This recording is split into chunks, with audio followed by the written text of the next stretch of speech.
Rich from ReviewTechUSA. If you've subscribed to this channel to hear my opinions on music and you've never heard of this guy, long story short, he had a really big channel on YouTube but threw it all away because of his bizarre feuds that he would get into with either randos or other content creators. Towards the end times, he also grew an unhealthy obsession with used up lolcow Darkside Phil. Much like Rex Viper, Rich thought that he could perhaps try his hand at music, and that's where I come in. But instead of shitty 80s inspired rock jams, Rich, who was easily my age or older at the time, tried his hand at producing beats, yo.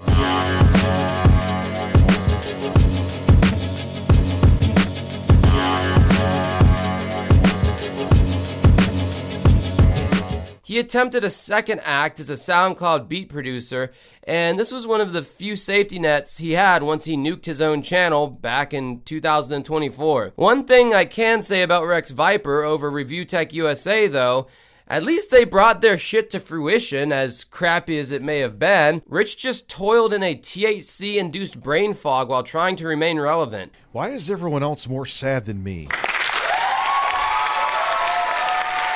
Whether it was his main YouTube channel, his streaming channel, or his attempt at entering the rap game, yo, Rich could never really commit to any one thing, as you will soon see.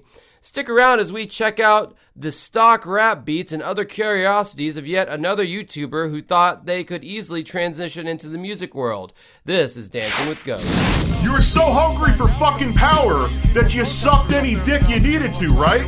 But if he thinks that...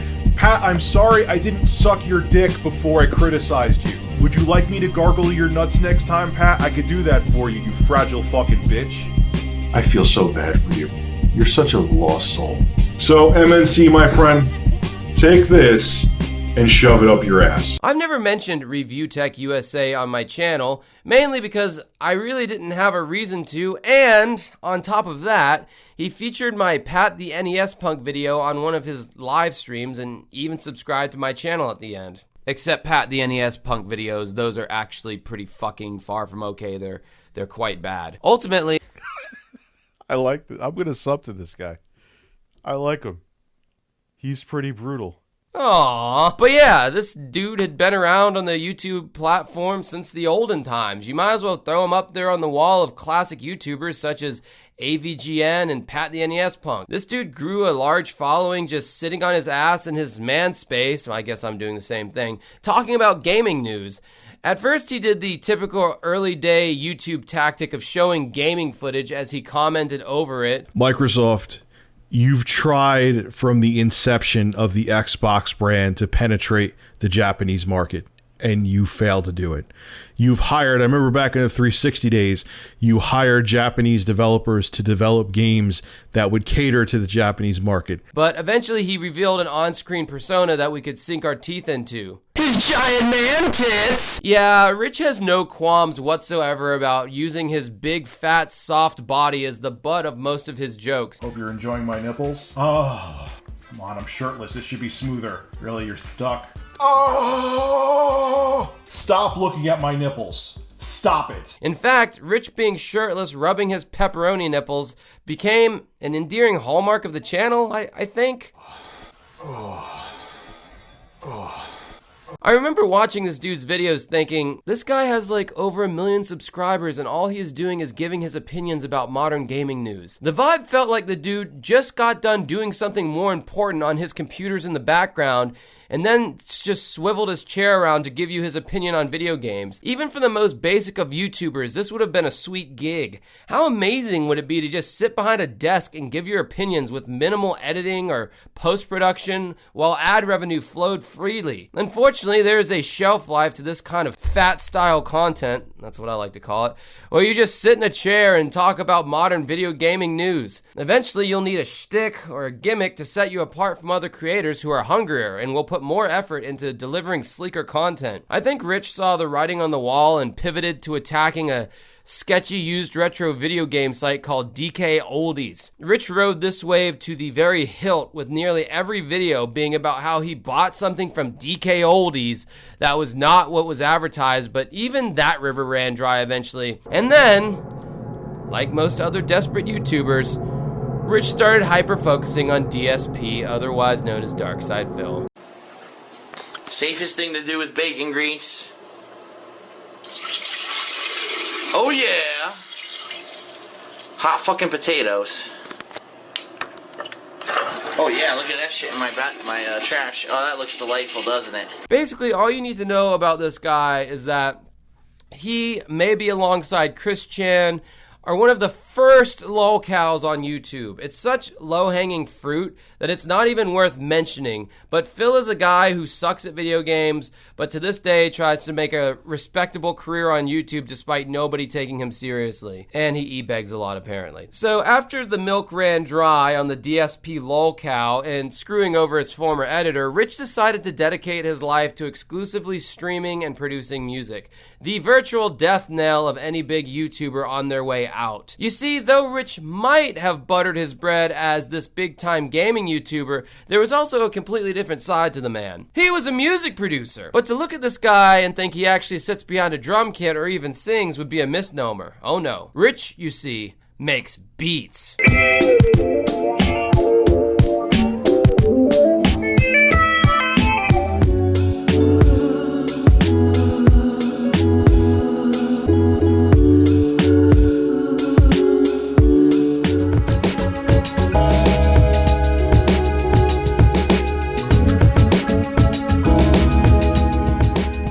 The whole time you've been watching this guy shit on the new Xbox or make fun of other YouTubers, he was actually producing beats behind the scenes. Oh yeah, one of those guys. I'm sure you've never run into some rando at a bar or club who proclaims that, "Yo man, I make beats, I'm a producer, I have a record label, I can make you a star, can I borrow 20 bucks? Now, behind the scenes, Rich, aka Officer Dickers, had been making rap beats this whole time, and as he was sinking his own Titanic, aka his primary channel with over 1 million subs, he was promoting his music shit. What's going on, ladies and gentlemen? Rich of ReviewTechUSA, just letting you know my RTU music channel is up and live with a track uploaded to it. I'll have a link below in the description, and I'll have an annotation probably in the video in the top right corner or somewhere. You'll see it pop up like now. So, hope you enjoy the music. I'm going to be posting there regularly, not as much as ReviewTechUSA, but at least a couple times a week, so you can check out what I do. Have a good one. Just one in a long line of projects that Rich would overpromise and underdeliver. After me and my source gathered together as much as we could in regards to Rich's musical output, it's a snail's pace drip of generic SoundCloud rap that you could literally find anywhere else. I don't know how or why he would think his particular beats would have had a chance of standing out amongst the pack, because here's the unfortunate truth of being a YouTuber who also has a music project. Only a fraction of your subscribers will ever check out the music project you are promoting. YouTuber Gabby Bell has 26,000 monthly listeners on Spotify. She has over 1 million subscribers on YouTube. Yeah, life's not fair. Damn it. Rich's music producing alias is Il Cappo or Il Cappo. Really leaning into that Italian swagger, aren't you, Rich? I swear to God, what is it with creators on this site who have a sniff of Italian heritage and they just lean into that shit, whether it's Pat the NES Punk or Rich Masucci?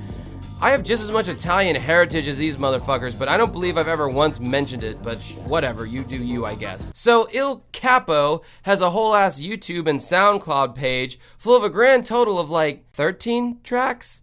And these are songs that are released sporadically as fuck. If you were a fan of this dude's musical project, and I doubt you were, you certainly couldn't count on a regular release from him. Given the massive gaps of time in between releases on what are essentially stock beats, you really get the impression that Dickers only fucked around with this project when he had literally nothing better to do. And these were instrumentals at that. Typically, you only make rap instrumentals if you intend on licensing them or straight up selling them to other artists. There does seem to be a few rappers here and there that are featured on Rich's channel, but I swear he saved the wackest beats for them. Take you through the levels of hell. Take your commissary pussy like it's settled in jail. I'm a heavyweight. Not to mention that finding a dude who can rap over your beat is like finding someone who can drive a car. Dickers even made his way onto some kind of small internet radio show where he blathered on about his connection to rap and beat making. Who is that one producer that inspired you to make beats? Like that you heard this, you're like, wow, maybe I could do this. Like I know there was probably some shit you listened to before that, but like the one time where you were like, yo, maybe I could do this shit. I don't think there was necessarily anyone in particular. It was just like, I just remember thinking in 2000, like I've always wanted to do this, and I just finally just said, you know what, I'm gonna step in and just try it, you know, because I've listened to hip hop and rap since I've been like 7.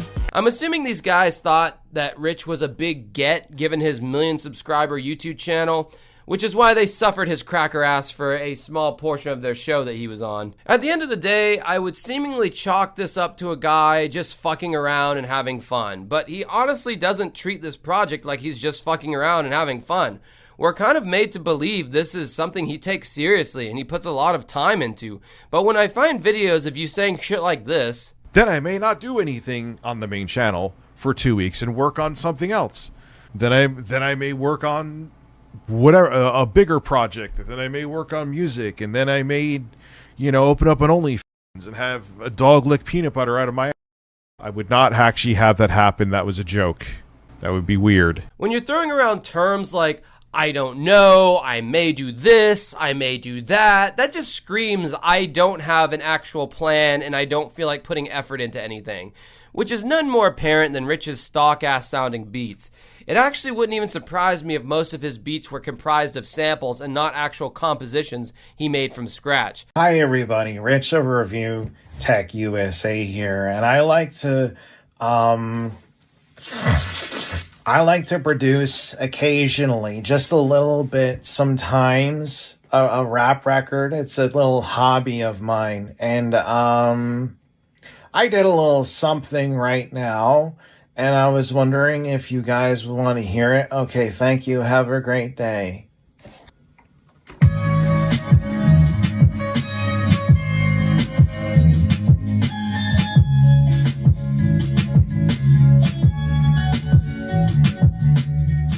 Gotta love the world of hip-hop where stealing other people's work and calling it your own is standard operating procedure.